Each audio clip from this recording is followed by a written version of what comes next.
Leonardo Oliveira, direto e reto, tá? Tem algo de bom pra tirar no jogo de hoje? De time, nada. Nada. O Borré fez o gol, mas até então teve uma participação muito fraca. O que dá para tirar é que o Flamengo, pelo lado esquerdo, com o Samuel Lino, tem um caminho aberto. O Flamengo não marca. E pelo lado direito tem um lado muito forte, porque o Varela vem muito bater com o lateral e o Luiz Araújo vai para dentro, deixando o corredor para ele. Dá para tirar lições. Agora, reforços, jogadores, nada, Jordan. Bom, outra questão, Leonardo. Se a estratégia era usar um time todo reserva, e mesmo o Aguirre, que é titular, jogou como lateral esquerdo, logo ele não foi titular, ele foi reserva. Porque na esquerda ele foi reserva do Bernabé. Se a estratégia era jogar com reservas, por que colocar os titulares no segundo tempo quando o jogo estava perdido? É por falta de gente, por falta de opções? Ou é para não tomar uma pancada ainda maior por conta daqueles jogadores que já estavam cansados? Por onde passa essa necessidade? O Inter não tem no banco de reserva jogador da seleção uruguaia, jogador da seleção colombiana, enfim, como tem o Flamengo. O Flamengo tirou 5 jogadores e manteve o nível, depois foi colocando alguns titulares da quarta-feira até para dar ritmo. O Inter optou pela Copa. O Inter optou por tirar todos os titulares, descansar os titulares e jogar essa partida com a própria sorte, assim. O Inter jogou na mesa e o Inter tinha uma ficha só, meia ficha contra o Flamengo. Não tem como, Diori, jogar quarta, uma decisão, vir para o domingo entregar tudo num confronto duro contra o Flamengo e jogar quarta de novo. Sem contar que o Inter calculou. Titular do Inter contra titular do Flamengo já é difícil ganhar. Tu imagina se o Inter desgasta os jogadores e vai para o jogo de quarta-feira com o farol baixo, porque levou uma pancada aqui ou levou uma derrota. Então o Inter tirou o peso desse jogo e preservou tudo para domingo. Ah, mas entrou o Bernabé, entrou o Alan Rodrigues, entrou o Matias. Sim, 30 minutos de jogo corresponde a uma sessão de treino em desgaste. E eles entraram para treinar. O Alan Rodrigues é o que entrou mais pilhado. O Thiago Maia também entrou um pouco pilhado. O Thiago Maia, contra o Flamengo, ele quer mostrar. Mas o Roger calculou isso, de dar rodagem para alguns jogadores e dar uma carga de treino. 30 minutos é carga de treino. É como se eles tivessem treinado hoje. Bom, e tem uma outra questão aí, Leonardo, que eu acho que é interessante já nessa projeção para quarta-feira, que é a seguinte. Quando eu te perguntei sobre tirar algo bom de hoje, tu falou que em relação ao time não tem nada. E talvez a única coisa, e aqui eu quero fazer o papel de otimista, Leonardo, a única coisa positiva desse domingo no estádio Beira-Rio seja o seguinte: a torcida do Inter que foi ao estádio Beira-Rio vaiou o time no intervalo do jogo quando estava 2-0. O Inter sai no intervalo vaiado. Quando acaba o jogo, tem alguns murmúrios, mas imediatamente depois do final do jogo, a torcida do Inter começa a cantar e apoiar. Bom, a gente fez inúmeras enquetes ao longo da semana perguntando se o Inter deveria preservar titulares no domingo. É claro que enquete em rede social, Leonardo, não é científica e não retrata o pensamento do torcedor. Tanto que quando vi em entrevista os torcedores, a gente tem uma pluralidade de opiniões de torcedores, inclusive, que falam que o Inter não poderia descuidar do Brasileirão da forma como descuidou no jogo de hoje. Mas, majoritariamente, a gente pode colocar que uma grande parcela da torcida do Inter queria a preservação e o foco na quarta-feira. Bom, esse torcedor está sendo coerente. Quando ele apoia, quando ele canta e quando ele empurra quando o jogo acaba, depois de uma derrota. Me parece, Leonardo, que o torcedor colorado deu o seguinte recado pro time. Bom, tudo bem que o jogo foi perdido hoje, tudo bem que aconteceu o que aconteceu hoje. E quarta-feira nós estaremos aqui. Mas claro que a cobrança vai ser outra, a exigência vai ser outra. Mas é um torcedor que deu a mensagem de que na quarta-feira vai lotar o Beira-Rio para apoiar.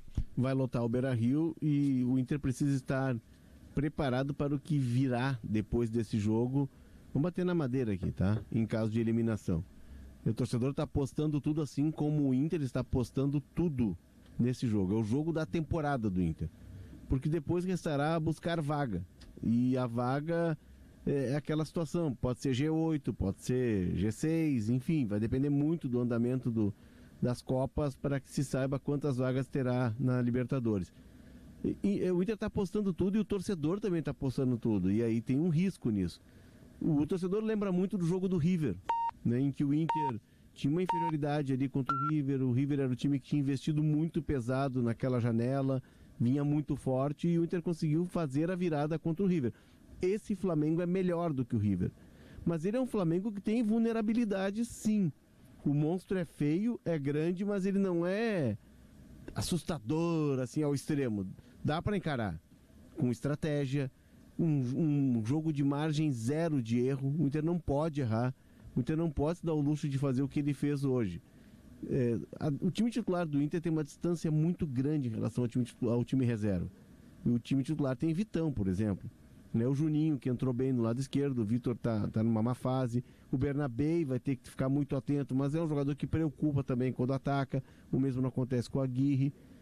É possível, Diori, é possível fazer a virada, mas ela vai acontecer partindo do seguinte princípio: o Inter não pode errar. É um jogo em que o Inter precisa fazer 1-0 e se levar um gol fica muito difícil de virar essa situação num jogo que já começa 1-0 para o Flamengo. E o jogo de hoje, independente da escalação que o Inter usou, deixou claro que se o Inter não tiver com a corda 110% esticada, Leonardo, o Flamengo entra como quer. Ah, sim, tem muita qualidade o Flamengo, né, Johnny? É impressionante. A gente vê, historicamente o Flamengo é um time de toque, né? A gente sempre viu muitos jogos do Flamengo aqui, contra o Grêmio, contra o Inter, e é da escola do Flamengo. O Flamengo não admite jogar de outra forma, tanto que teve técnico que é mais retranqueiro que passou por lá e não ficou. Os clubes têm DNA e o Flamengo tem um DNA de toque. Hoje o Flamengo estava dando toque na defesa. O Flamengo tem 2 zagueiros que são armadores.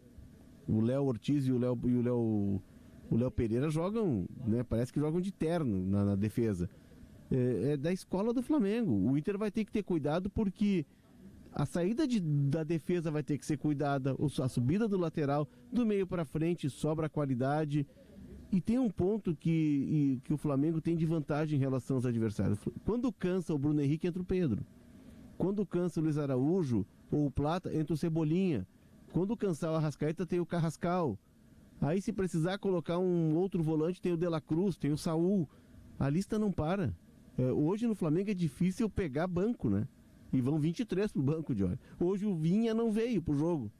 O lateral esquerdo do Uruguai não estava no jogo. Tá em Porto Alegre, Léo, mas foi preservado do jogo. Foi preservado do jogo. E o Alexandre, que é o outro lateral, também não veio. Ficou no banco, né? Não veio pro jogo, não foi usado. Porque entrou o Ayrton Lucas, que na era de início chegou a ser convocado para a seleção. Tem 3 laterais esquerdos.